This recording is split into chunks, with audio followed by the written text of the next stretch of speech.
Josh, your man Nick Cannon, rocking with hiphopvibe.com. It's incredible. Turn up. What's up, people? It's your man DJ Louie Styles. I'm here with none the other, Jay Sean. What up? How's it going, bro? How you doing, man? Good. So you entered the year 2014 with the release of Mistress II. Yeah. Can you talk about that project? Yeah. The Mistress II really was obviously a sequel to the first part, which I did about 2-3 years ago now. When I was signed to Cash Money, you know, a lot of the stuff that I was putting out was pop in terms of the singles. But a lot of people don't know that my history is actually in R&B music. Before I came over to America, I was in R&B music. America does not know that, because obviously America heard Down and that kind of set the tone for who I am as an artist here.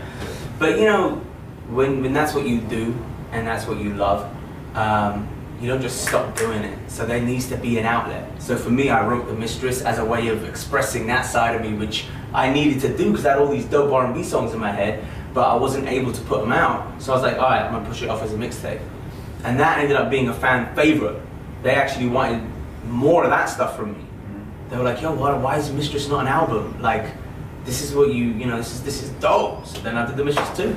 You feel like the fans enjoy like mixtapes nowadays more than the Yes, I think so, because I think you can't fool fans, man. Fans know that record companies are basically telling the artist what songs they need to cut, because they know what sells. You know what I mean? Like, not much sells anymore, let's be real.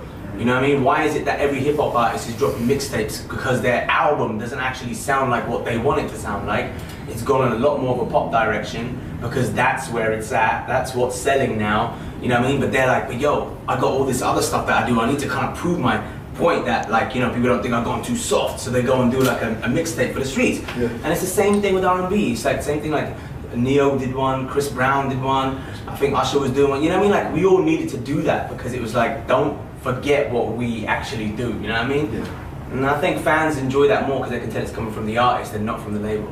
Exactly, yeah. And you've gotten a lot of good feedback with the project.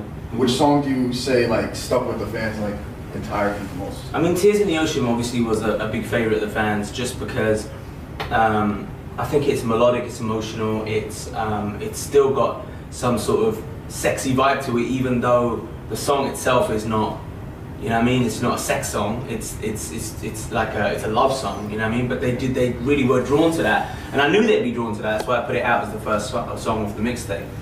But really, a lot of people are messing with Jameson, and because I think Jameson, the video itself, was like really the furthest left I've ever gone in terms of doing music videos. You know what I mean? It's full on acting. I'm playing the role of an alcoholic. I'm playing the role of a guy who's in love with a stripper, so it's 2 roles, it's full on acting, and I think the fans enjoyed that. It really has that movie vibe to it. Yeah, man. Great. Thank you. And you know, along with the release of the Mistress II project, you announced the departure from Cash Money, and like, was this a tough decision for you, or no? It wasn't just... No, it was a very easy decision for me.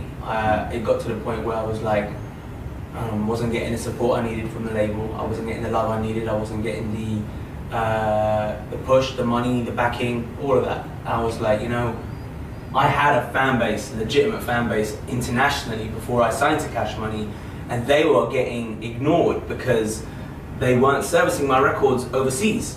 So there's all these countries that I'm huge in who had no music from me, no brand new music.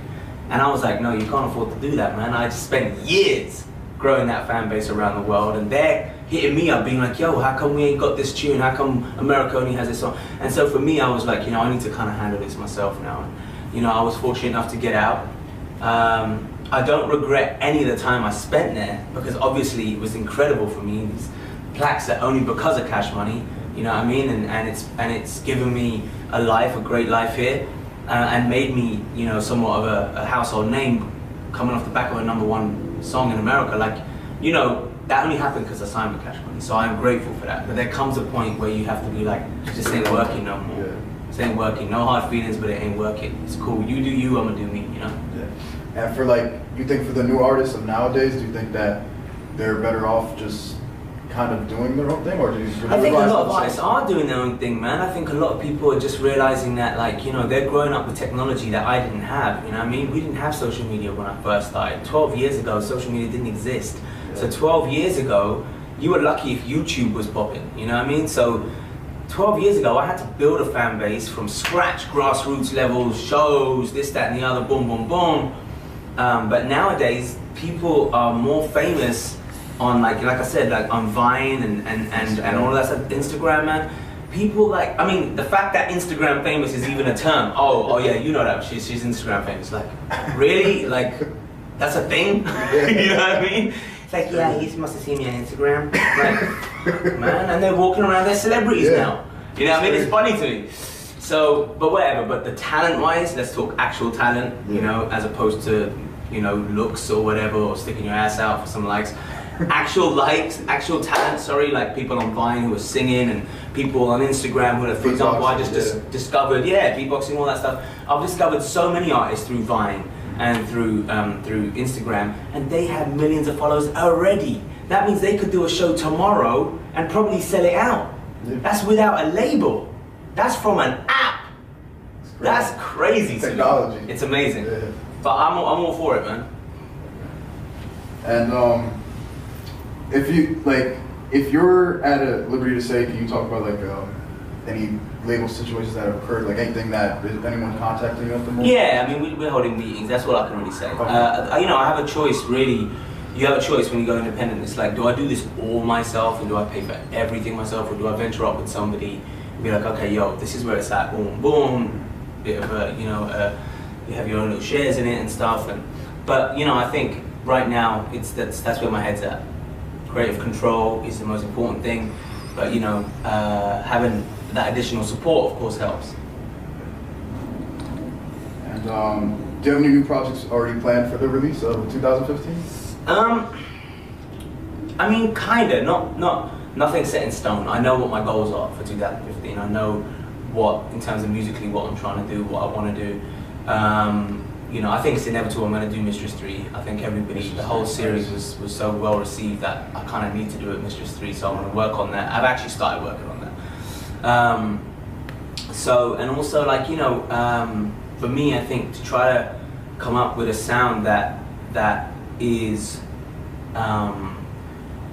unique so I can incorporate that R&B side of me, but like still like I still can write great pop songs, so it's very difficult to find that fine line, you know what I mean? Like obviously the pop songs are super successful and it would be stupid not to want to go in that direction again because it reaches more people, but how do I do that but still keep my integrity as an artist and keep that soulful sound that I love? So that's kind of like a nice little venture that I'm thinking about. And I feel like you actually like have your own style in the industry, as far as like, you know, the Down record. Starting from then, it was just some difference, R&B mixed with that pop sound. So pop R&B I think really is what I'm trying to carve out. All right, well, thank you for coming out. Thank you, man. And before we head out, where can all the fans find you online? Yeah, it's so easy, man. It's Jay Sean everywhere, basically. So it's at Jay Sean on Twitter, it's at Jay Sean Instagram, it's at Jay, and it's Facebook, facebook.com/Jay Sean. So all that good stuff. Peace.